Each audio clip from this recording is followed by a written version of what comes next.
Apocalipse.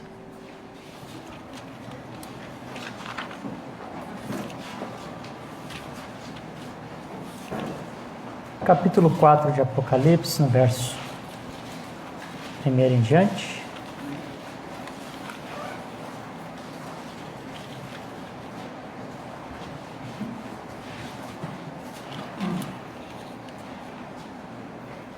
Apocalipse capítulo 4, verso 1, diz assim: Depois disso olhei, eis que uma porta estava aberta no céu, e a primeira voz que eu via, que era como se fosse de uma trombeta falando comigo, que disse: Sobe aqui e mostrar-te as coisas que acontecerão daqui em diante. Imediatamente eu estava no Espírito, e eis que um trono estava posto no céu, e um assentado no trono. Também nós vamos fechar nossos olhos, vamos orar a Deus. Nessa oração nós vamos estar orando aqui pela Rosane Pacheco, pedido especial de oração. Se alguém mais tem alguma necessidade, pode levantar a tua mão, Deus conhece a tua necessidade. E o Senhor está pronto aqui para nos abençoar. Amém. Senhor Jesus, obrigado por essa noite abençoada que o Senhor tem nos dado. Depois de passarmos toda essa semana, alguns pelas águas, outros pelo fogo das provas, mas todos nós debaixo do teu sangue, na confiança que o Senhor na cena nos abençoando, nos dando a graça e o livramento. E nesse domingo, Senhor, nesse dia, poder estar aqui, reunidos nesse lugar, para expressar nossa gratidão e dizermos ao Senhor o quanto nós te amamos, como o Senhor é importante para nós e como estamos felizes de ser ovelhas do seu pasto, de saber que até aqui o Senhor nos guardou. E sei, meu Deus, que o Senhor vai continuar guardando e livrando os teus eleitos que têm crido na tua palavra. E sabemos que as provas, lutas, dificuldade, um dia desses vai ter fim, um dia glorioso, quando a última trombeta soar, os nossos irmãos que partiram, que estão aguardando a perfeição dos santos, serão ressuscitados. Quando nossos mortos vierem a nós, aos eleitos de Deus, e nós podermos o vermos com os nossos olhos, certamente nossos corpos serão transformados, Senhor. Então nós saberemos que o tempo de sairmos tem chegado, é tempo de irmos. Amém? Certamente a labuta, o trabalho, o sofrimento terá o seu fim. E eu te peço que essa igreja, teu povo, amém, que tenha recebido a revelação desta mensagem, tenha recebido a revelação de Jesus Cristo realmente em seus corações, possam permanecer firme nesta fé e nessa confiança. Aleluia. Saber que aquele que prometeu não pode falhar. Te peço uma bênção, Senhor, na vida da Rosane Pacheco, nesse pedido que foi colocado aqui. O Senhor conhece qual a necessidade. Sendo o Senhor Deus de perto, Deus de longe, a nossa oração feita aqui possa alcançar a nossa irmã ali e ela ficar completamente abençoada e graciada por meio da oração feita pelos santos. Abençoa também a leitura da sua palavra, acrescente as bênçãos sobre ela e traga a inspiração do alto, ser o teu Espírito Santo falando, e não a voz de um homem, mas sim a voz do Senhor. Esta é a minha oração e o meu agradecimento no precioso nome de Jesus Cristo. Amém. Vamos poder sentar, irmãos?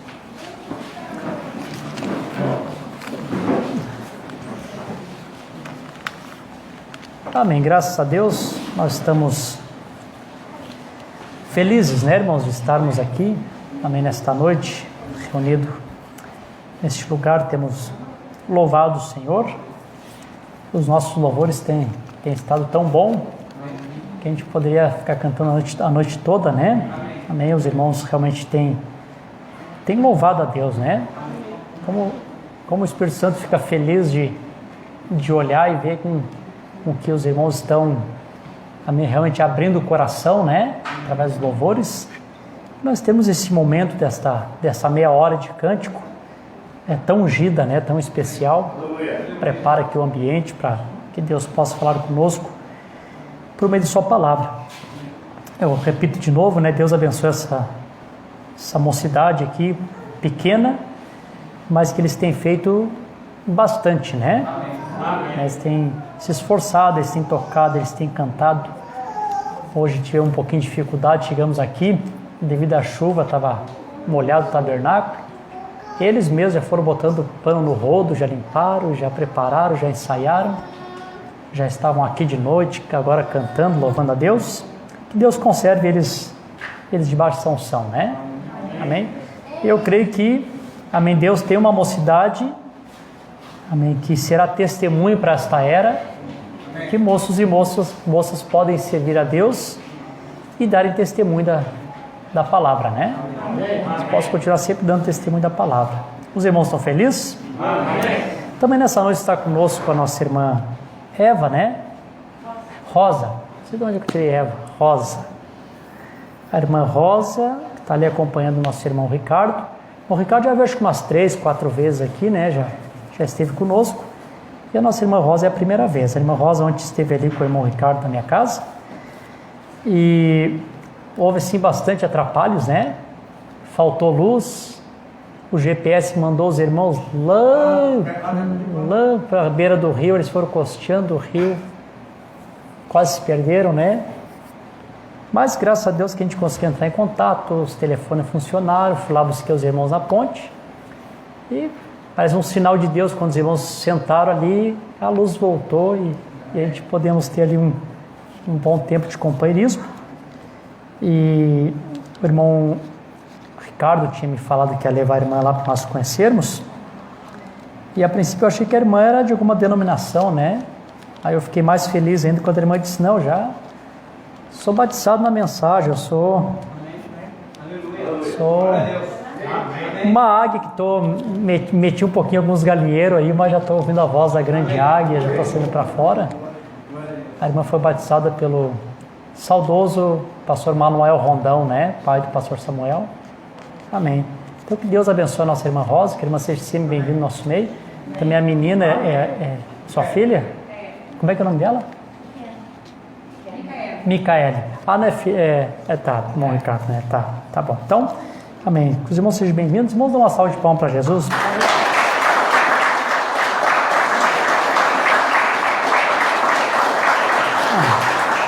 Então, fique à vontade para receber as bênçãos de Deus, né? Os irmãos são muito bem-vindos em nosso meio. Amém. Então, na verdade, eu quero apenas repassar algumas coisas para os irmãos. O tempo vai passando e a gente faz algumas pregação e logo a gente nota assim que talvez durante a pregação, quando a gente está pregando, algumas coisas às vezes passam um pouquinho por alto, né? E eu acredito que todo pregador tem esse pensamento, ele está pregando, ele sabe o que ele está falando, ele está compreendendo o que ele está falando, e a sensação que ele tem é que todo mundo está acompanhando, está entendendo tudo, né? E às vezes alguns têm um pouquinho de dificuldade, uns são um pouquinho mais adiantados, uns custam um pouquinho mais a entender, né? Então depois a gente conversa com as pessoas e também vê as perguntas que as pessoas fazem, e a gente percebe que às vezes temos que ir um pouquinho mais devagar e algumas coisas repassar de vez em quando, para que todos possam captar o que o Espírito Santo está falando, né? Amém? Tem uma escritura que eu falo quase que constantemente para os irmãos, e essa escritura eu gosto de usar porque ela para nós hoje ela é uma realidade. Em Provérbios está escrito, né, que a vereda do justo, ou a caminhada do justo, é como o romper da aurora, né, que vai brilhando mais e mais até que seja dia perfeito.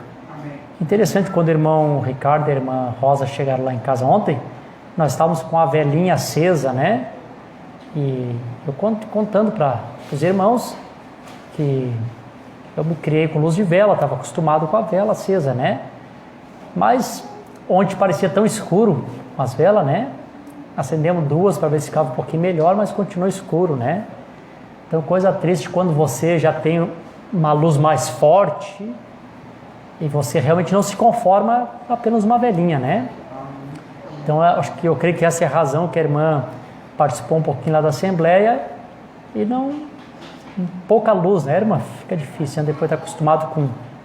Quando voltou a luz ali, como a gente ficou feliz, né? Então, coisa boa quando, né, a luz da palavra vem, ilumina nossa caminhada, né? Amém? Então, eu creio que Deus também não para nunca. Nunca vamos chegar ao limite de Deus e dizer, bom, agora chegamos aqui, temos esse avivamento e vamos ficar por aqui mesmo. Deus sempre segue adiante, né? E a gente sempre comenta aqui com os irmãos que o profeta disse que esse trabalho do Espírito Santo, Deus não está construindo um muro. Se coloca-se um muro, se coloca uma linha no muro, quem trabalha com pedreiro sabe, né? Talvez de todas as obras que se faça, o muro é o mais fácil que tem de fazer. Né? Levanta as 2 pontas, puxa uma linha e vai embora, né? Essa obra do Espírito Santo, nesta mensagem, Deus não está fazendo um muro. Deus está construindo um edifício, a sua noiva, né? Nós somos o tabernáculo que Deus está criando, está formando. E quando se faz um prédio, se faz uma casa, se faz um templo, sempre se tem esquina para dobrar. E de vez em quando o Espírito Santo dobra uma esquina. E às vezes a gente não está atento à liderança do Espírito Santo, e às vezes o Espírito Santo dobra a esquina e nós passamos reto, ou paramos, ficamos para trás, né? E Deus segue em frente, né? Deus segue em frente, e aquilo que as pessoas pensavam que era uma luz que eles tinham, que de fato para o seu tempo, para a sua hora era uma luz, logo aquilo torna-se um clarão, e as pessoas passam a ver apenas de um clarão de uma luz que já passou, enquanto o Espírito Santo já teve o seu amanhecer de novo dia, uma nova luz brilhando. Não é assim que Deus trabalha? Então, quando eu penso nessas coisas, como essa escritura fica clara para mim, né? A vereda do justo é como o romper da aurora, vai brilhando mais e mais e mais, e eu creio que ela só deixa de brilhar completamente quando o corpo completo de Cristo alcançar a perfeição da palavra, amém? E o último eleito ser batizado no corpo, através do Espírito Santo, e nós estivermos prontos para o arrebatamento, amém? Até lá, Deus sempre vai ter luz sobre luz, revelação sobre revelação, amém? Vocês estão felizes? Amém.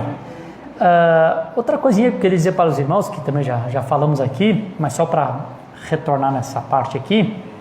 Irmãos, é o seguinte, o que eu vou dizer para vocês? O profeta nos ensinou e disse para nós que o rapto é uma revelação. Quem é que já leu isso? Amém. Então, o rapto é uma revelação. O rapto é algo que é nos revelado. Então, uma vez eu vi alguém pregando e alguém perguntou assim, quantos aqui estão esperando o rapto? Aí algumas mãos levantaram, e aí eu me lembro que o pregador dizia assim, irmãos, na verdade, nós já estamos dentro desse acontecimento do rapto. Amém. Não é verdade? Por quê? Porque nós recebemos a revelação do que é o rapto. Qual é a revelação do rapto? A revelação do rapto é essa, o mesmo Senhor descerá do céu com alarido, voz de arcanjo e trombeta de Deus. Aí o profeta diz, o que é o alarido? A alarido é uma mensagem que sai preparando o povo para o arrebatamento. Então, essa mensagem que Deus tem nos enviado é esse grande alarido do rapto, nos preparando para sairmos. Esse alarido está nos trazendo o quê? Fé de rapto, fé de arrebatamento. Amém? Aleluia. Então, nunca vamos esquecer disso. Amém. O rapto é uma revelação. Se as pessoas não tiverem a revelação do rapto, vão ficar esperando, eu não sei o que as pessoas vão ficar esperando. Talvez vão ficar esperando uma vinda de Jesus, como a igreja adventista espera, né? Jesus vindo, montado sobre um cavalo branco, numa nuvem, corpo subindo, outros desmaiando de terror, sabe? Aquela mistura que as denominações fazem da terceira vinda com a segunda, englobam tudo, E a gente sabe que não é assim. A vinda que todo olho verá é lá no final, terceira vinda, que todos vão ver. Esta aqui é sétimo selo, completamente secreto, entre você e Deus. Amém? Vai ser tão secreto que o profeta disse que vai acontecer, e as coisas vão continuar tudo igual, tudo normal, até que as pessoas vão se dar conta, quando eles estiverem dentro do período da tribulação, eles vão se dar conta que meio rápido aconteceu. Amém? Mas eu creio que para nós isso não vai pegar nós desapercebidos, né, irmão? Nós estamos aqui, amém, crendo que Deus está nos revelando essas coisas. Vocês estão felizes? Amém. Amém. Outra coisa, eu já falei isso para os irmãos, vou repetir aqui outra vez. Amém, que todo o assunto da palavra, da Bíblia, da mensagem, amém, todos os assuntos da parte de Deus, nós nunca podemos se esquecer disso. Nunca nós podemos colocar ponto final em nada. No momento que você coloca ponto final nas coisas de Deus, Deus não pode te trazer mais nada, Deus não pode te revelar mais nada, Deus não pode te acrescentar nada. Deus encerra o assunto contigo. É como se já deu o suficiente, então te vira com o que tu tem. Não é verdade? Nós sempre temos que estar disposto a dizer, como o hino que nós cantamos, eu quero mais de ti. Deus tem nos dado, nós colocamos um ponto, uma vírgula, e saber que Deus sempre tem algo a acrescentar, e Deus está sempre acrescentando. Os irmãos creem assim? Amém? Graças a Deus, né? Outra citação que eu fiz numa outra ocasião aqui para os irmãos, também é importante a gente não esquecer mais, que eu disse para os irmãos assim, que isso agora faz parte do que eu quero falar aqui para os irmãos, que tem um hino que eu gosto muito de ouvir os irmãos cantando. Eu não sei cantar esse hino, mas gosto muito de ouvir quando os irmãos cantam, que diz assim, não importa em que forma estou, eu sou o que sou. Então, a gente nunca deve se esquecer disso. A gente nunca deve pensar na forma de Jesus Cristo, que todas as vezes que for falar a respeito do nosso Senhor, nós sempre pensarmos nele naquela forma ali, conforme o quadro de Hoffmann, né? Essa é uma forma, como é que eu vou dizer? O Senhor Jesus Cristo, dessa foto aqui, é o tabernáculo de descanso eterno de Deus. O profeta diz na mensagem de Hebreus, que Jesus Cristo é o tabernáculo de descanso eterno de Deus, que quando chegar no milênio, na eternidade, Deus estará no meio do seu povo dessa forma, através de Jesus Cristo. Mas que esse mesmo Deus se manifesta tanto no Velho Testamento como no Novo Testamento de formas diferentes. Amém. E a Bíblia chama isso de a multiforme de Deus. Amém. Muitas formas. Então, não importa qual seja a forma, continua sendo Ele. Os irmãos creem assim? Amém. Então, quando a gente vê que não importa a forma que Ele está, continua sendo Ele, o que nós observamos? Que quando nós lemos a Bíblia, lemos a Escritura, nós encontramos Jesus Cristo em toda a palavra. Em todas as partes que tu lê, você encontra Jesus.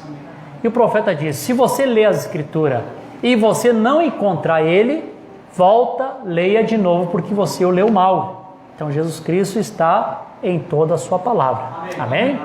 Então sempre é Jesus. As pessoas dizem, estão tirando a glória de Jesus, estão dando para fulano, para Beltrano, para ciclano. Nunca é o homem, sempre é Jesus. É sempre Ele, não é verdade? Amém?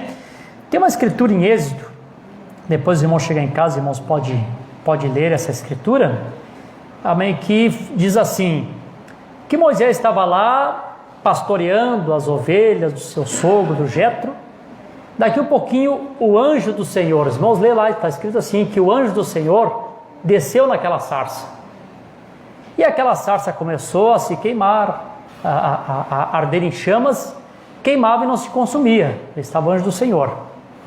Logo Moisés disse assim, eu subirei até lá e vou ver o que está acontecendo.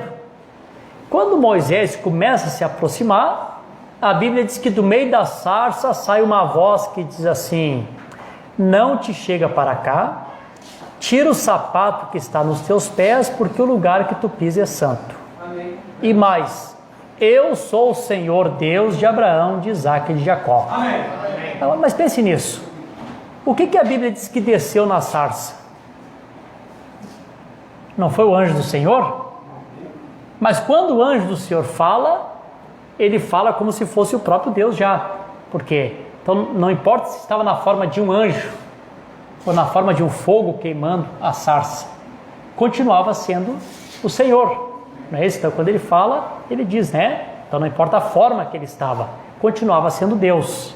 Amém? Então eu sou o Deus de Abraão, o Deus de Isaac, o Deus de Jacó. Nós temos um acontecimento que nós pregamos muito sobre isso, acontecimento de 1963, e às vezes quando nós estamos lendo as mensagens ou conversando com algum irmão que talvez da mensagem que não consegue enxergar da maneira que nós enxergamos, então eles trazem algumas mensagens e mostram o irmão Branham falando a respeito apenas de 7 anjos.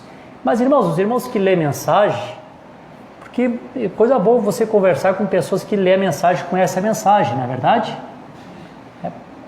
Quando você lê as mensagens, você está acompanhando as mensagens, o que nós percebemos? Nós percebemos que na verdade o irmão Branham, ele teve a revelação desta foto aqui, virada da forma que ela está agora, apenas em 1965. Você sabe onde é que o irmão Branham, que o Espírito Santo revelou para ele? Nós lemos isso na mensagem, tentando fazer um serviço para Deus, fora da vontade de Deus, em 1965. Até então o profeta via apenas como 7 anjos. Vocês lembram que era assim? 7 anjos, 7 anjos, 7 anjos, 7 anjos. Bom, quando o profeta nos relata na mensagem, tentando fazer um serviço para Deus, fora da vontade de Deus, o que ele disse? Eu estava numa manhã deitado na minha cama e essa foto estava ali, da revista Life, viradinha ao contrário. E o irmão Branham estava olhando para a foto. Quando o irmão Branham estava olhando para a foto, daqui um pouquinho, o Espírito Santo veio sobre ele e disse, vire à direita. Aí quando o irmão Branham virou para a direita, então ali ele viu, ele disse, veja, ali estava o seu nariz, a sua barba, os seus olhos, vê? Jesus Cristo com uma peruca branca, ele é a deidade suprema, o juiz dos céus e da terra. O irmão Branham foi uma revelação tão forte que para muitos crentes da mensagem eles têm até trata até como um deboche, né? Eu uso a expressão assim, a nuvenzinha, né? O pessoal que vão atrás de uma nuvenzinha, usa até como um deboche. E foi uma revelação tão grande que o profeta teve que ele até queria comentar com alguns conhecidos dele lá da NASA, pessoal que trabalhava na área da ciência, que não sabia o que tinha acontecido, que para eles ainda era um mistério, né? Porque era uma repetição. Por que era um mistério? Era uma repetição. Os eventos que acontecem na primeira vinda acontecem na segunda, né? E o que era isso? Era uma repetição de como os 3 magos, quando vieram lá do Oriente, seguindo uma estrela, o profeta disse, eles vieram seguindo aquela estrela, chegaram em Jerusalém e queriam saber onde é que está nascido o rei dos judeus. Nós vimos a estrela do Oriente e viemos para adorá-lo. O profeta diz, eles estavam perdidos, eles estavam atrapalhados, eles não sabiam o que estava acontecendo. E o profeta disse, quando ele relata isso, eles continuam tão perdidos com essas coisas como de quando Jesus Cristo nasceu a primeira vez, e eles não sabiam que movimento era aquele, o que aqueles 3 reis magos estavam procurando. Deus anunciando no céu o que ele estava fazendo na terra. Não é assim? Amém. O profeta diz, continua tão atrapalhado. Quando o profeta pensou em contar isso para eles, aquela voz disse assim para o profeta, não dê pérola aos porcos. Não é para eles, é para vocês. Que privilégio, né, irmãos? É para nós, né? Amém. Não é para a ciência, não é para eles, não é para a NASA. Eles nunca vão saber disso. Nós sabemos porque para nós foi revelado. O rapto é uma revelação. O que está acontecendo? O Senhor descendo do céu com alarido. Simples assim, né, irmãos? Não parece como ali é uma outra forma, mas continua sendo o Senhor. Então, não importa em que forma estou, continua sendo o Senhor Jesus Cristo. Não é assim, irmãos? Vocês creem assim? Amém. Vocês estão felizes? Bom, A escritura que eu li essa escritura que eu quero chamar a atenção dos irmãos para um pequeno detalhe aqui, que eu quero chegar num ponto aqui. Como nós temos aqui no livro de Apocalipse, nós estamos pregando aqui, eu não terminei ainda, talvez para o mês que vem a gente dá a continuação. Eu estava falando para os irmãos a respeito do espírito do anticristo operando durante todas as eras, né? Creio que eu preguei uns 3 cultos sobre isso, né? Como que o espírito do anticristo opera em cada era. Então nós aproveitamos já que estávamos falamos de alguns eventos que acontecem durante as eras. Nós usamos bastante a história, porque o profeta disse que quando pregou as eras da igreja, ele usou 3 coisas. Lembra? Ele usou a Bíblia, a história e a revelação dada a ele, para que ele pudesse pregar as eras. Ele se concentrou muito na história para mostrar os eventos modernos, feito claro pela profecia. Então ele pegava os eventos que aconteciam durante o tempo, para mostrar que eles se cumpriam exatamente perfeito com cada igreja, cada era da igreja que se passou. Então nós falamos aqui um pouco sobre as eras, e quando acaba o capítulo 3 de Apocalipse, que é a última era, a era de Laodiceia, nós temos essa frase aqui, que diz assim, depois disso, olhei, eis uma porta aberta no céu. Então, por que a Bíblia está dizendo depois disso? Depois do quê? Alguém que pode me citar? Depois de quê? O que é esse depois disso? Quem leu o irmão Brana explicando isso? Ricardo, eu pensei que tu tinha resposta, sabia? Fiquei olhando para ti. Hã? Não. Depois disso, depois das eras, encerra as eras, depois disso, que das 7 eras da igreja. É assim? Depois disso, porque o capítulo 4 é o rapto, o arrebatamento. Depois disso, olheis uma porta aberta que estava aberta no céu, e a primeira voz, como ouviu falar comigo, disse: subi cá, arrebatamento, sobe para cá, né? E disse: eu fui arrebatado. Agora João aqui, representando toda a noiva de Jesus Cristo, e aí eu volto atrás e reforço de novo, como nós temos doutrinas de homens querendo tomar esse lugar, né? Pregações, eu vejo até pregações, né? O João desse dia, você tem que ouvir o fulano que é o João, o Beltrano é o João. O João é a noiva de Jesus Cristo, amém. Ponto final. Aleluia. É ela que recebe a revelação do anjo, amém. Ela que até por algum momento se atrapalha, que alguns se atrapalham, tenta adorar o anjo, e o anjo diz: não faça tal. O William Branham nunca quis adoração para si. Sou conservo teu e de teus irmãos, adore a Deus. Amém. Alguém disse uma ocasião: nós temos que apontar para o mensageiro. E eu pensei: não, o mensageiro nunca disse que era para apontar para ele. O mensageiro disse: voltando a olhar para Jesus. Amém. Aleluia. Não é verdade? O mensageiro veio não para que apontasse para ele, ele veio dizer: olhe para Jesus. Amém. E eu ouvi esses dias, eu creio que foi o Moneville pregando, que diz que a frase correta no inglês é voltando a olhar para Jesus. Por que voltando? Se é voltando é porque as pessoas às vezes tiram os olhos de Jesus e começam a olhar para outras coisas. Não é verdade? Ou nós ficamos olhando ao mensageiro, ou ficamos olhando para homens de destaque e esquecemos que nós temos que olhar para Jesus. Ou Jesus, não importa a forma, ele, né? Então o profeta vem trazer a mensagem voltando a olhar para Jesus. Então, tire os olhos de qualquer outra coisa, olhe para Jesus. Amém.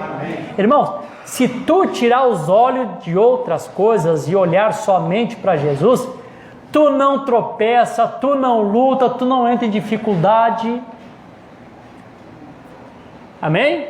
Amém? Tu entra no culto, tu sai do culto, tu não vê problema, tu não vê erro, tu não vê ninguém mal. Amém. Tu só vê coisa boa. Porque tu entra nesse propósito. Eu vim para ver Jesus. Quando tu vem na expectativa de ver Jesus, tu vê Jesus.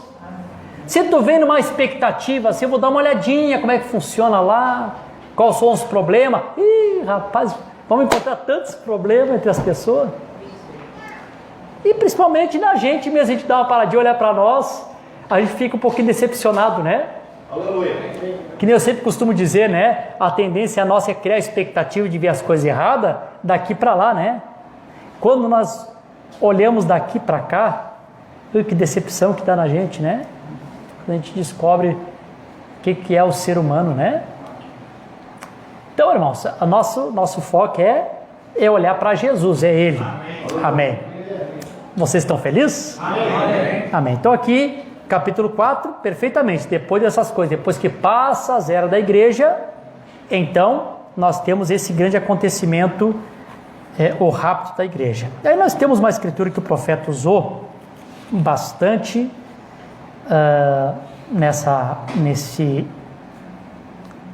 nesse tema. 1 Tessalonicenses 4,16, vocês não precisam ler para nós ganharmos tempo, é a escritura-chave, né? Porque o mesmo Senhor descerá do céu com alarido, com voz de arcanjo, com trombeta de Deus, e os mortos em Cristo ressuscitarão primeiro. Amém. Então está dizendo aqui o quê? Que o mesmo Senhor descerá do céu com alarido. Então agora me respondam, quem é o Senhor? Pode falar em alto aí. Quem é o Senhor? Jesus. É o Senhor Jesus Cristo, né? Sem dúvida nenhuma. Amém. Então como é que o Senhor Jesus Cristo faz isso? O profeta diz assim, ele fará 3 coisas quando ele estiver descendo. Aí na mensagem rápida ele diz, agora a primeira coisa é o toque. A primeira coisa, uma trombeta, uma voz, um alarido. Então uma voz e uma trombeta. Alarido.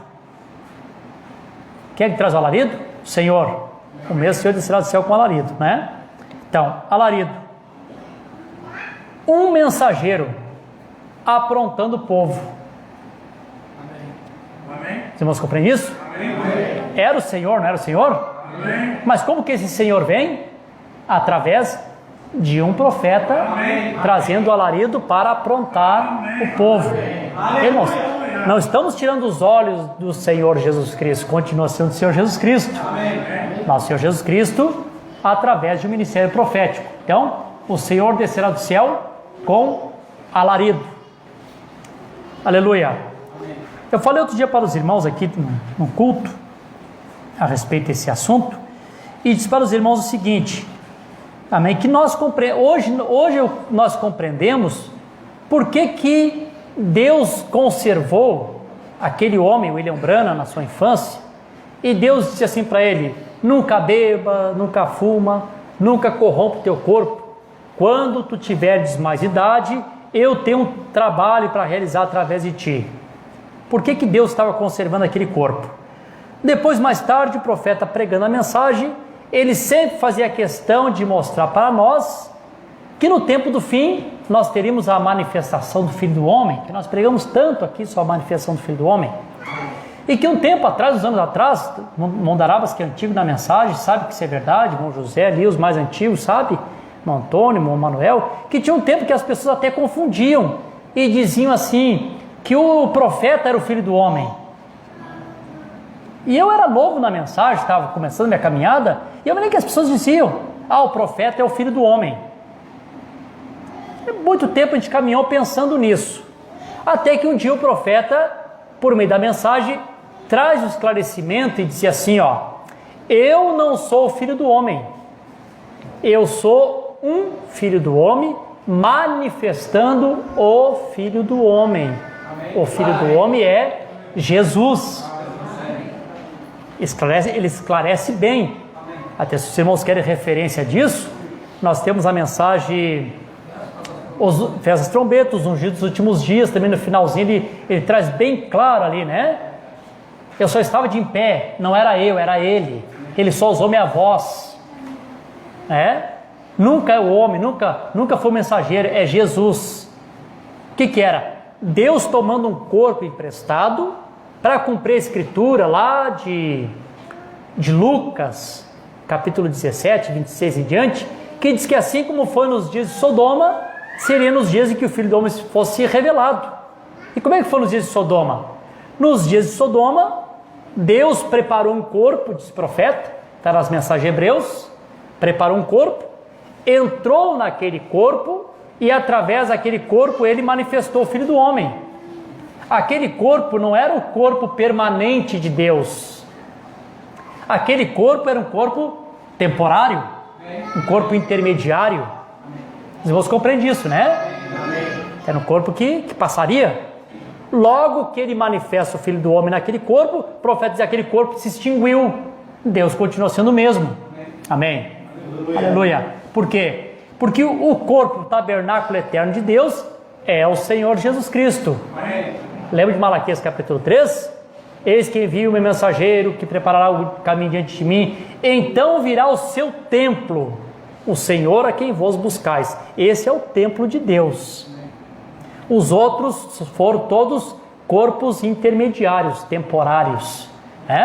Deus preparou este homem, Deus o conservou em santidade, como um nazireu, sem beber, sem fumar, sem corromper seu corpo, para que através dele pudesse manifestar aquele mesmo Elohim que se manifestou lá nos dias de Abraão, trazendo um sinal messiânico, discernindo pensamentos, discernindo que a Eva, o que a Sara tinha sussurrado consigo mesmo. E as pessoas que andavam com o profeta diziam que era difícil andar com uma Umbrana, porque qualquer pensamento errado que as pessoas tinham, logo o profeta olhava para a pessoa e dizia: ó, irmão, não pensa assim, porque ali estava a manifestação do Filho do Homem, nada podia passar. Amém? Nada passava. Eu vi um testemunho de um irmão dizendo que conversou com o mecânico do irmão Brana, e aquele mecânico disse: olha, era difícil a gente ser mecânico do profeta, não tinha como, a gente tinha que ser honesto. Ser obreiro do irmão Brana nem se fala. Se o camarada chegava brigado com a esposa, ele dizia: irmão, volta em casa, te acerta com tua mulher, depois tu volta para a reunião, nossa reunião de obreiro. Me diz uma coisa para mim: era o homem que estava discernindo? Não, era Deus. Era o Senhor Jesus Cristo. O que a Bíblia diz que é o que discerne? Hebreus 12, ou 4, versículo 12. A palavra de Deus é viva, eficaz, mais penetrante que espada de dois gumes, penetra até a divisão da alma, e ela é apta para discernir pensamentos e intenção de coração. A única coisa que pode discernir pensamentos e intenção de coração é a palavra, Jesus. Então não era o homem que discernia, era Jesus. E uma vez disse que parece que ele se empolgou e pensou assim alguma coisa, que ele tinha aquele dom. Aí Deus chegou e disse para ele assim: olha, não fica pensando que é tu, sou eu. Irmãos, compreende isso, né? Amém. Sempre é Ele, né? Louvado seja o nome do Senhor Jesus Cristo. Então, na mensagem de arrebatamento, se vocês lerem ela completa, eu sempre aconselho os irmãos, leiam essa mensagem de arrebatamento, e aqui você tem o quadro completo. O que é esse rapto, o que é essa revelação para o rapto, o que é o alarido, o que é a voz de arcanjo, o que é a trombeta de Deus, enfim. Amém. Todas essas maravilhas, né? Vocês estão felizes, irmãos? Amém. Amém. Está todo mundo aqui alegre com Jesus, né? Bom, deixa eu entrar numa outra escritura aqui, importantíssima também, que eu já falei em outros cultos, mas essa aqui eu preciso ler de novo. Eu quero que os irmãos tenham um entendimento disso aqui. Vamos lá sem pressa, né? Amém. Ezequiel no capítulo 9, e no versículo 1 em diante, já li para vocês aqui uma quantidade de vezes, mas eu vou ler de novo aqui só para os irmãos captarem aqui. Mas antes de ler, eu só queria ler uns 2 parágrafos aqui para os irmãos da mensagem. Quero mostrar algo para os irmãos. Por que eu falei que o romper do justo é como a vereda do justo é como o romper da aurora? Os irmãos sabem que o profeta, o mensageiro dessa era, como homem, como pessoa. Às vezes ele profetizava alguma coisa e às vezes ele não sabia para que tempo que ele estava profetizando. Tanto que quando ele profetizou o terremoto profetizado, ele disse para os irmãos: saiam de lá. Lembra que ele falou, né? Saiam, se alguém mora em Los Angeles, saia. Ele sabia que era assim do Senhor. Ele sabia que ia acontecer, que vai acontecer. Ele disse: alguma vez eu falei alguma coisa no nome do Senhor que não aconteceu? Vocês podem pegar, sempre aconteceu. Por ele saber que sempre acontecia, então ele já se preveniu: irmãos, saiam de lá. Só que não era para aqueles dias. E hoje a gente compreende que esse grande terremoto, aquele grande terremoto profetizado, ele só se cumpre lá no final, na 7ª taça. Quando a grande cidade, Jerusalém, se fende em 3 partes, como nós falamos aqui na semana passada. Quando cai a cidade das nações, que é os Estados Unidos. Quando Deus lembra do pecado da Babilônia, é lá que vai acontecer esse grande terremoto. Que as ilhas já não vão mais existir, os montes mudam de lugar e a geografia da terra toda é mudada, a fim de que o monte do Senhor tenha espaço para poder crescer e ter aquele tamanho que o profeta disse que seria, para que depois a nova Jerusalém possa descer do céu sobre o monte do Senhor. Amém? Mas o profeta não sabia que aquele terremoto seria nesse período. Ele tinha uma visão que ia acontecer, não sabia certo quando. Tem um outro detalhe importante, irmãos, que é esse ponto que eu quero voltar aqui. Eu vou ler aqui um parágrafo da mensagem às 10 Virgens, no parágrafo 150. O irmão Brana pregando aqui nessa mensagem, e depois que vocês lerem, também vão ver que o profeta também aqui tinha um outro pensamento. Aqui, na mensagem do selo de Deus, a marca da besta, o irmão Brana sempre pensava que aquele capítulo de Apocalipse, capítulo 7, que diz que ele viu uma grande multidão vindo. Era uma multidão que ninguém podia enumerar. Povos, línguas, tribos e nações. E aí o ancião pergunta para João: quem são esses?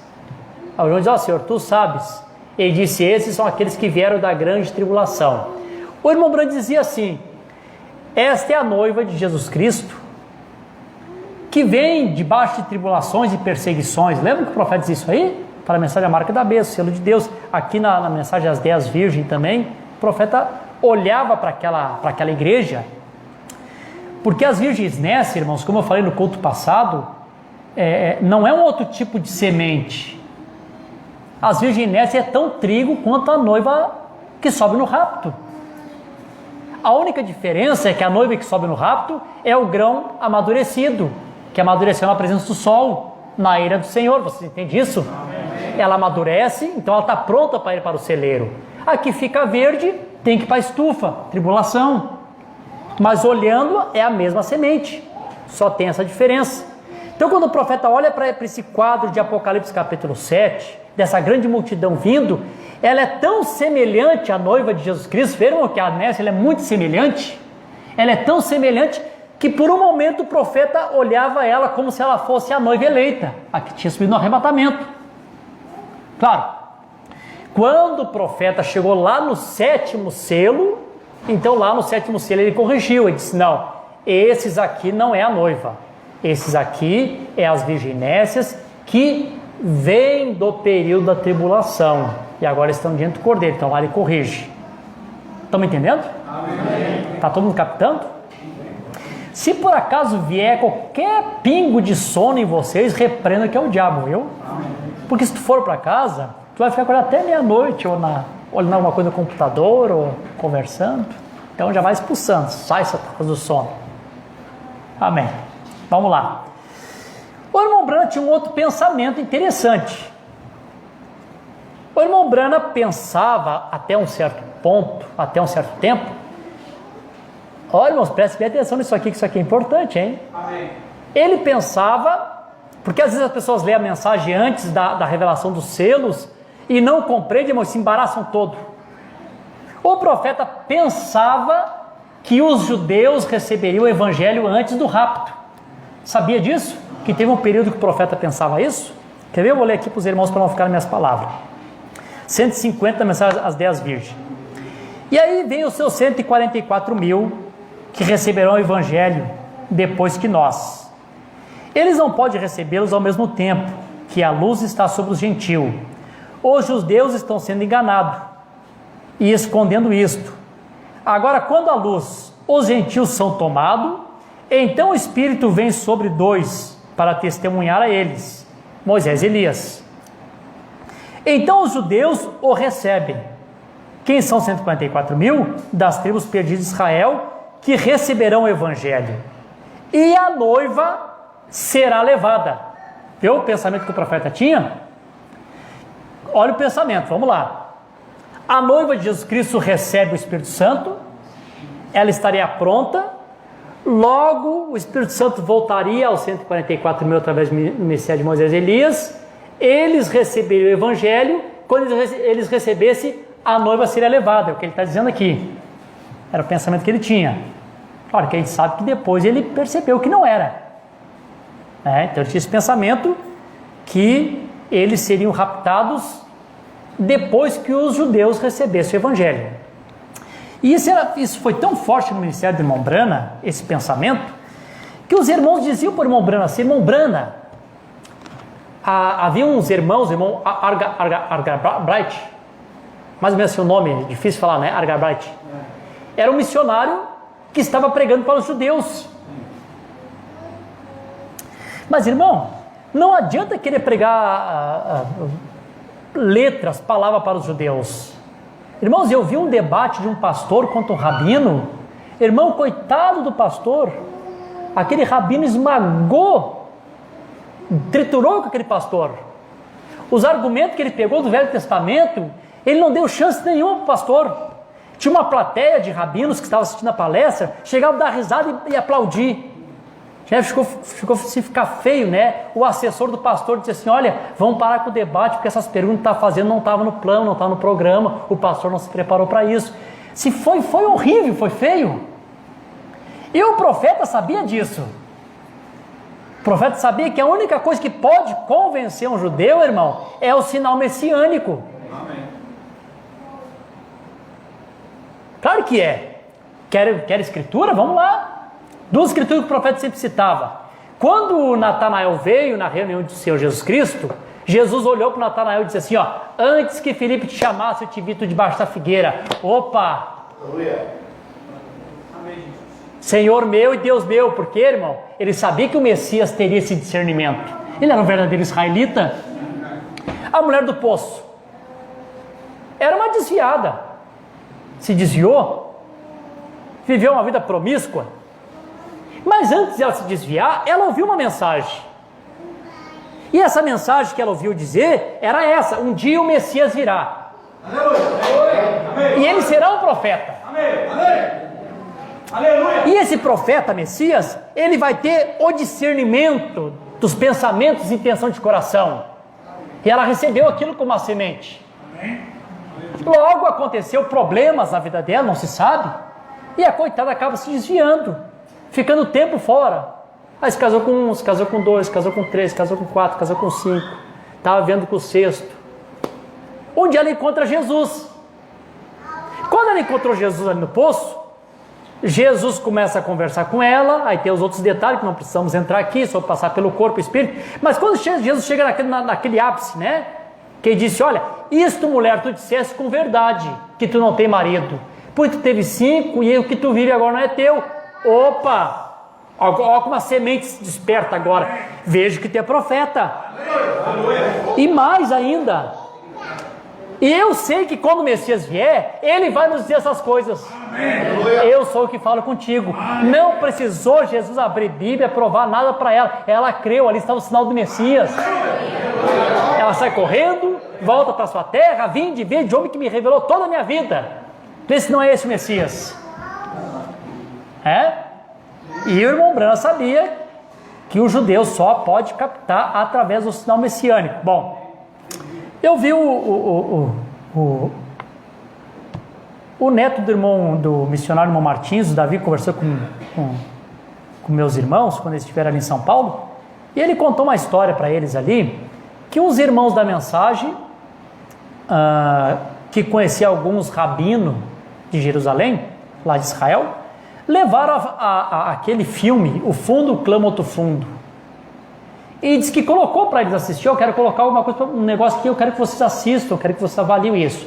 Quando eles colocaram O Fundo Clama Outro Fundo, e o profeta começa a discernir, diz que uns ali no meio deles disseram assim: olha, o Messias está na América, temos que ir para lá. Irmãos, que eles sabem o sinal messiânico, que é o discernimento. Bom, esse irmão Argabright, tentando ganhar os judeus de volta, o cristianismo, tendo esse mesmo pensamento, irmão Brana, eles recebendo o evangelho agora, antes do rapto. Irmão Brana, eu já distribuí dezenas, centenas de Novo Testamento. Vamos lá, irmão Brana. Se eles verem o sinal do Messias, eles vão crer. E esse irmão, conversando com eles diziam para esse irmão, então deixa nós ver o sinal então. Tu vê? Porque o judeu sempre pede sinal, diz a Bíblia. Então deixa nós ver o sinal. Irmão Brana, se você for lá com esse sinal, nós vamos ganhar os judeus para a gente. Amém. Então tá, então vamos então. Veio que o profeta pensava que seria antes do rapto. E aí o profeta relata aqui para nós na mensagem, a instrução de Gabriel a Daniel, no parágrafo 39. Perdão, na página 39, parágrafo 153. Ele diz assim, ali contando o que estava acontecendo. Eu ia em meu caminho e me detive no Cairo. Cairo lá é a capital do Egito. No Cairo do Egito, com a passagem na minha mão, e de 15 a 20 minutos da hora da chamada. Eles estavam se preparando para fazer a chamada, e eu desci para ver uma peça pequena de álbano, com um elefantezinho feito de ábano, como uma presa de marfim, e eu enviá-la ao doutor amigo meu, o doutor Sen Adair, como peso de papéis. E eu estava olhando, e algo disse, esta ainda não é a hora. Estava lá com a passagem comprada para ir para Israel. Esta ainda não é a hora. Aparte-se da Palestina. O Espírito Santo falou para ele. Amém? Então pensei, isso foi tão somente eu pensando. E continuei. Algo disse, esta não é a hora. E eu fui para trás do hangar, levantei minha cabeça a Deus e disse, Deus, fosse tu que me falaste, disse, esta não é a hora, a parte da Palestina, este não é o tempo, porque ele pensava que seria naquele tempo que eles receberiam. Aí o Espírito Santo diz, não é agora, te aparta. E aqui tem uma resposta boa para nós. Então tomei a passagem e troquei, parti dali, através de Roma, regressei a Lisboa, em Portugal, dali de regresso aos Estados Unidos. Ainda não é a hora, a iniquidade do gentil não havia ainda enchido o final da taça. Vamos lá, os irmãos estão felizes? Amém. Fiquem todos quietinhos, captem a palavra. Amém. Deus teve 7 mensageiros. Os irmãos concordam comigo? Amém. Não foi 14 nem 21. 7 sempre são os mesmos mensageiros, é os 7 mensageiros. Cada mensageiro vem, toca uma trombeta, produz uma trombeta e se produz um selo. Não foi isso que o profeta ensinou? Amém. Bom, quando esse profeta vem, traz a sua mensagem, ele está trazendo o quê? A graça de Deus para os que recebem. E para os que rejeitam, o que a Bíblia diz? O que o profeta ensinou? Vem um juízo temporal sobre aqueles que rejeitam. Por quê? Cada mensageiro traz sua mensagem e conforme cada era vai rejeitando, uma taça da ira de Deus vai enchendo. Os irmãos compreendem? Amém. Passou a primeira era, encheu-se a taça do Senhor e a taça ficou lá guardadinha, vai ficar aqui. Um dia nós vamos acertar essa taça. Compreende isso, né? Amém. Passa a segunda, vê a segunda taça, fica cheinha. Quando nós chegamos aqui, aonde o profeta está falando, nós estamos na última era, na última taça. Só que a última taça para essa última era ainda não tinha se esgotado. Deus não tinha enchido ela completamente. Então Deus diz, não é o tempo dos judeus ainda, porque a taça dos gentios ainda não foi completada. A iniquidade deles não chegou ainda no limite. Eles estão ainda dentro da misericórdia. Irmãos, vamos aproveitar o tempo de misericórdia, gente. Que bênção isso, né? E se tivesse completado lá, nós não estaremos aqui, irmãos. Isso que foi lá nos anos 60? Nenhum de nós estaremos aqui. Graças a Deus que não tinha se completado. Te aparta. Não é tempo ainda. E aí o profeta então compreendeu que ele estava tentando fazer um trabalho que ter que ser feito, porém fora de tempo. Os irmãos compreendem? Aí ele segue falando assim, amém, ainda não é hora, a iniquidade do gentio não havia enchido ainda ao final da taça. Porém, algum dia isso será, e está perto. E quando isso acontecer, aí já está falando lá das taças. Ela vai encher lá. É o capítulo 15. As 7 taças se completa a ira da indignação do Deus Todo-Poderoso. 7 taças depois da tribulação. É assim? Ele diz: e Deus enviará alguém ali que seja um profeta e lhes provará. Moisés nunca Moisés produziu o sinal messiânico. Vocês viram Moisés produzir o sinal messiânico? Moisés trouxe a lei, nunca trouxe o sinal do Messias. Elias nunca trouxe o sinal do Messias. E o profeta está dizendo que Deus enviará alguém ali que provaria para eles. Está falando aqui sinal messiânico, que lhes provará. E eu confio que Deus levará agora mesmo, quem quer que seja, isto o levará rapidamente, e eu creio que tem que vir, né? Eu creio que tem que ser, que tem que vir, e nós estamos estudando isso. Aí tem uma outra mensagem que diz: eu creio que Deus levará ali um profeta muito poderoso. Estão captando, irmãos? Estão entendendo? Vocês estão felizes? Eu quero ler aqui Ezequiel aqui. A minha hora está passando rápido, eu tenho tanta coisa para falar aqui. Se eu não puder terminar hoje, a gente termina outro dia, né? Deixa eu ler aqui essa escritura que é importante. Não se esqueçam disso. Ezequiel capítulo 9 acontece 3 vezes. Aconteceu a primeira vez nos dias de Jesus, está acontecendo de novo agora, e vai acontecer depois do período da tribulação para os judeus. 3 vezes acontece. Então vamos ler o acontecimento. E ele gritou-me também em meus ouvidos com alta voz, dizendo: fazei com que aqueles que têm cobrança, lembra que eu falei no outro culto? Agora isso aqui está vindo para cobrar, irmãos. Não está vindo para salvar, não é graça. Esses que estão vindo aqui é uma cobrança. Vamos lá, vamos acertar as contas? Não é assim? Aqueles que têm cobrança sobre a cidade se aproximaram, cada homem com as suas armas destruidoras na mão. Então eles veio com arma destruidora, agora é para destruir. Um acerto de conta. Louvado seja o nome do Senhor. E eis que 6 homens vinham no caminho do portão, 6, um portão mais alto, que fica em direção do norte, cada um com uma arma de massacre em sua mão. E um homem entre eles, o 7º, ele estava vestido de linho, com o tinteiro de escritor ao seu lado, e eles entraram e se colocaram ao lado do altar de bronze. E a glória do Deus de Israel se elevou de cima do querubim sobre o qual estava, até a soleira da casa. E ele clamou ao homem vestido de linho, que tinha o tinteiro de escritor ao seu lado.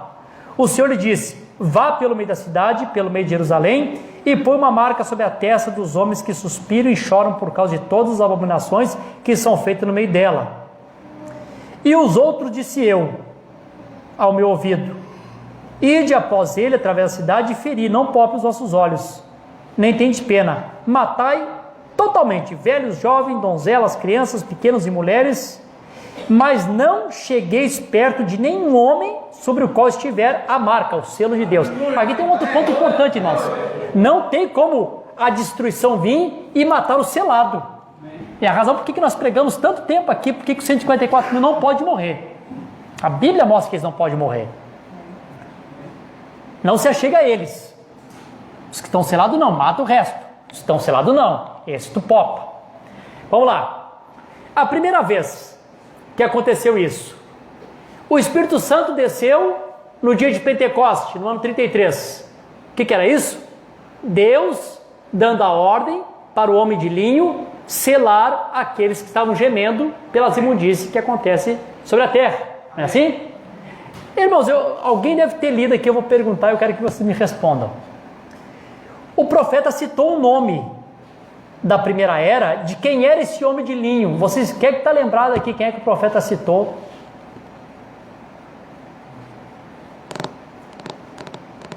Ninguém lembra aqui?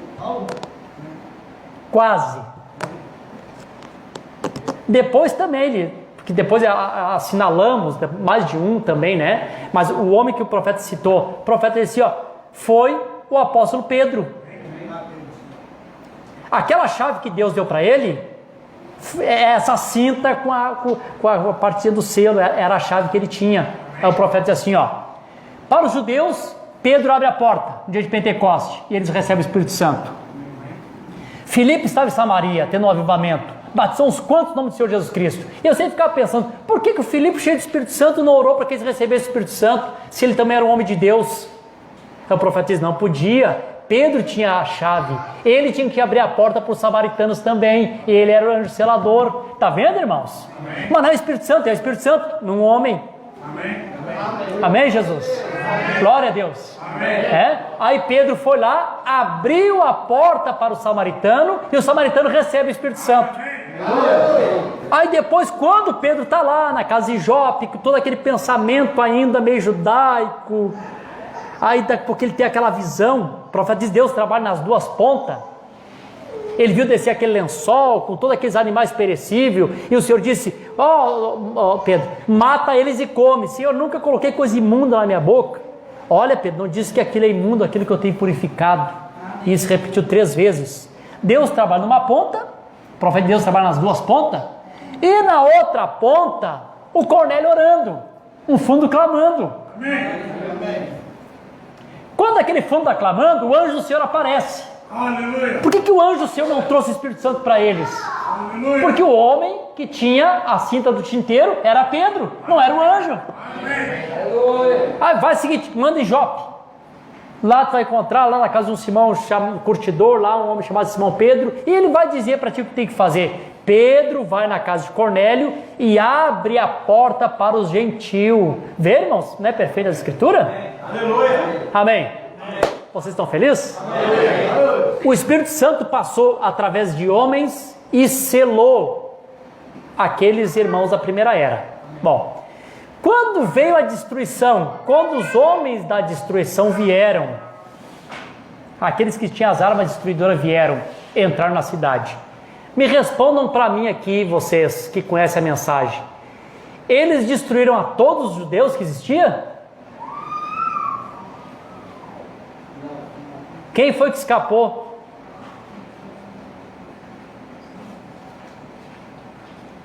Aqueles que tinham recebido o selo. Por quê? Quando eles viram Jerusalém ser sitiado, eles lembraram, Jesus falou que isso ia acontecer. Amém? Aleluia. Olha o exército, está se cumprindo a profecia. Não foi assim? Logo, Deus sempre tem um caminho provido para o eleito de escape, irmão. Não te preocupa, Deus sempre vai ter um caminho no meio da tormenta. Amém, Jesus. Deus sempre abre porta onde não tem porta. A favor do eleito, Deus faz qualquer coisa. Amém, Jesus. Aleluia.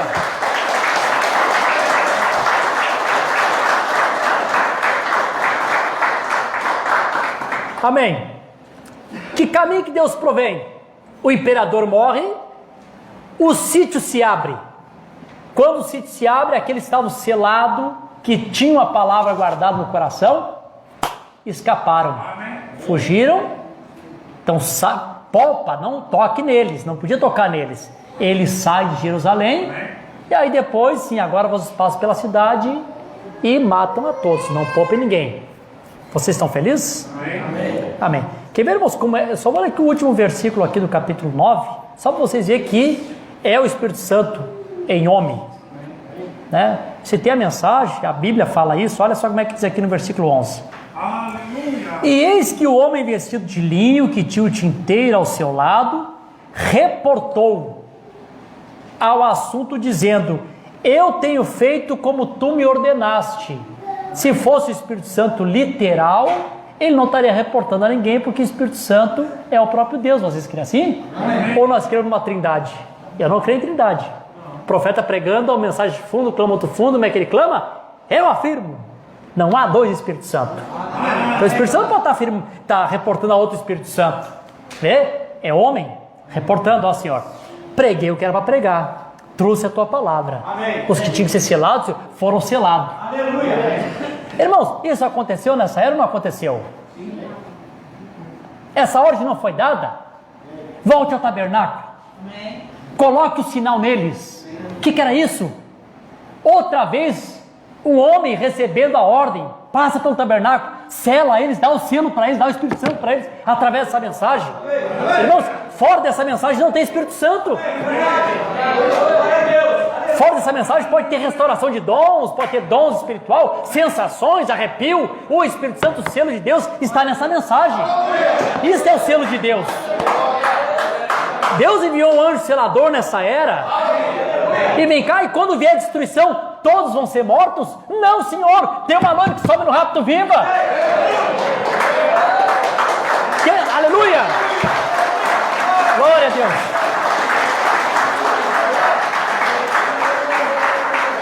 Aleluia! Que esse juízo não pode tocar em você. Amém. Foi selado. Está só aguardando a hora para ser livrado na hora da tentação, na hora da tribulação.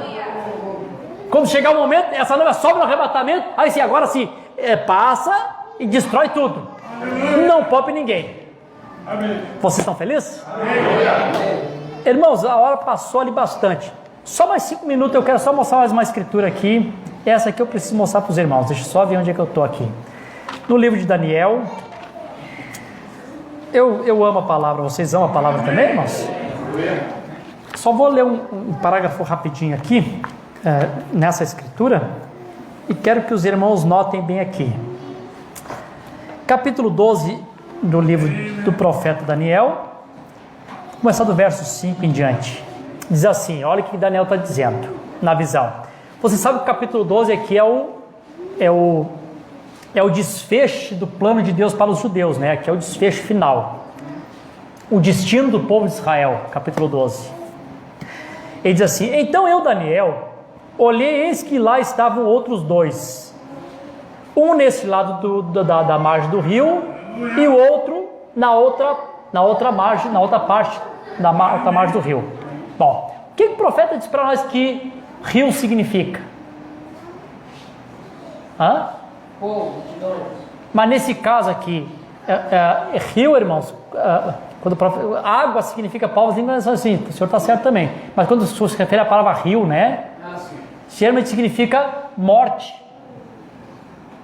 Não é assim? Né, profeta? Eu não terei que atravessar o Jordão sozinho. Quando chegamos a atravessarmos o Jordão, descendo o rio, atravessarmos o rio, sempre é um significado de morte. Isso o profeta fala na mensagem O Manto Usado, que quando Elias e Eliseu estavam indo em direção ao rio, né, descer ao rio, morte. O que acontece aqui nesse rio? Ele vê um do lado de cá e um do lado de lá, não é o que ele está vendo? Quem são esses dois que ele está vendo? Moisés, opa, graças a Deus, já começaram a responder, agora está ficando bom. Moisés, o profeta diz, Moisés e Elias. Por que um está do lado de cá e o outro está do lado de lá? Deixa eu ler aqui na mensagem, o selo da Páscoa, 252. Agora, a transfiguração um pouco antes de concluirmos, transfiguração. Estamos todos representados ali na transfiguração, veja o que estamos vendo hoje. Observe exatamente o que estamos vendo hoje. O poder vivificador de Deus, estamos todos ali. Ali estavam os santos mortos representados em Moisés, o que atravessa o rio, que está do outro lado do rio. Amém? Amém. E ali estava a ressurreição de Jesus Cristo glorificado e Elias representando os santos que sobem vivos sem experimentar a morte. Por isso que um está do lado de cá representando os vivos do rio, não morreu, e o outro atravessou o rio do outro lado representando os santos que partem. Compreende isso?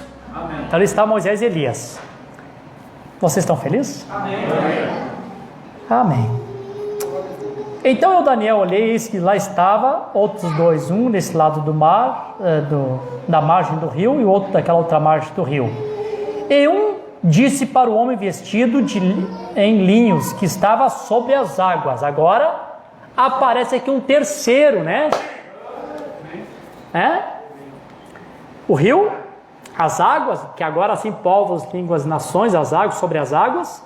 De um lado Moisés, representando que atravessa o rio, do outro lado Elias, que não atravessa, não morre, e sobre, lá no meio, um vestido de linhos. O mesmo personagem de Ezequiel capítulo 9. É ele o tempo todo, irmão. Amém. Quem? É o Espírito Santo. Amém. Em pessoas diferentes. Amém. Não importa qual forma estou, sou o que sou.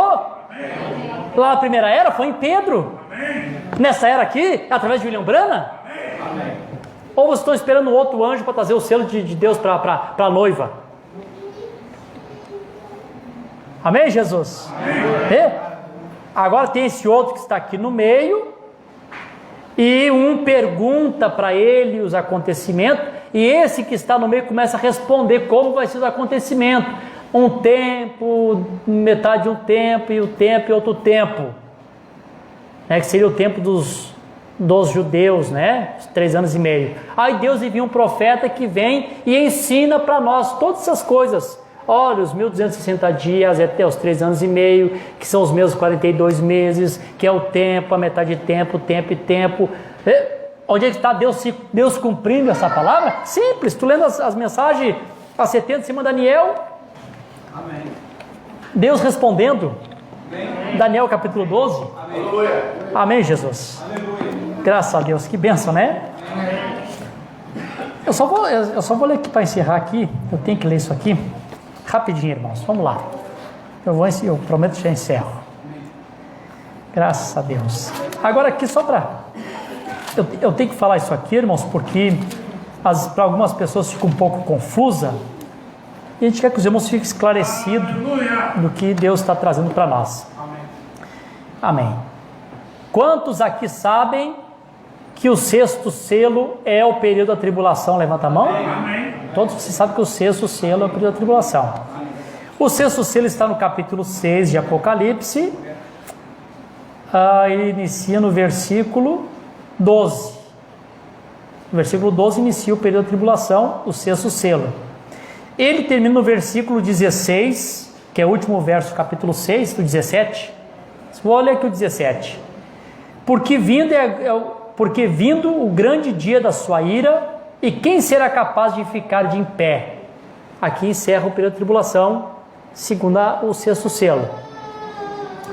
Olha como a repetição lá do que eu li no início. E depois destas coisas, agora me respondam aí, depois de quê? Depois da tribulação. Então vocês concordam comigo que o capítulo 7 é depois da tribulação? Amém. Concordam? Amém. A Bíblia está dizendo que é. Se você não concorda comigo, concorde pelo menos com a Escritura. Porque a Bíblia está dizendo, depois dessas coisas, depois do período de tribulação, veio o capítulo 7. Aleluia. Amém? Amém. Glória a Deus. Estão compreendendo, né, irmãos? Amém. Não querem concordar comigo? Eu não sou nada. Não olhe para mim. Não existe um grande homem entre nós aqui. O grande homem é o Senhor Jesus Cristo. Amém. Estamos todos no mesmo patamar. Todos dependendo da graça. Ele é grande. Não concordo com tudo, não tem problema. Mas concorde com a Bíblia. Depois dessas coisas, depois do período de tribulação. Amém? O que acontece depois dessas coisas? Vi 4 anjos de pé, dos 4 cantos da terra, retendo os 4 ventos da terra, para que vento não soprasse sobre a terra, nem sobre o mar, nem sobre árvore alguma. E vi outro anjo subindo do leste, tendo ele o selo do Deus vivo. Quando? Depois da tribulação. Então, o anjo que sela os judeus não veio no período da tribulação. Os judeus não são selados no período da tribulação. É o que a Bíblia está dizendo. Nós cremos na Bíblia, não cremos, irmãos? Não acrescentamos nem tiramos, é a palavra. Claro? Aleluia. Amém. Que tinha o selo de Deus vivo, e ele gritava em alta voz aos 4 anjos, quais haviam concedido de ferir a terra e o mar, dizendo: não ferais a terra, nem o mar, nem as árvores, até que tenhamos selado o servo do nosso Deus em suas testas. Então o que nós temos aqui? O selamento dos 144 mil, aonde? Depois do período da tribulação. Moisés e Elias já não estão mais na terra. Nesse período, Moisés e Elias já subiram no seu rapto. Não é Moisés e Elias que está selando eles, e nem está acontecendo dentro da tribulação. É o profeta diz aqui, já estou encerrando, vamos lá. Amém. 2 parágrafos rapidinho aqui. O profeta fala aqui, Apocalipse capítulo 4, primeira parte, diz assim: agora encontramos que Apocalipse está montado em 3 partes. A primeira são os primeiros 3 capítulos, pertence à igreja, como nós falamos na semana passada.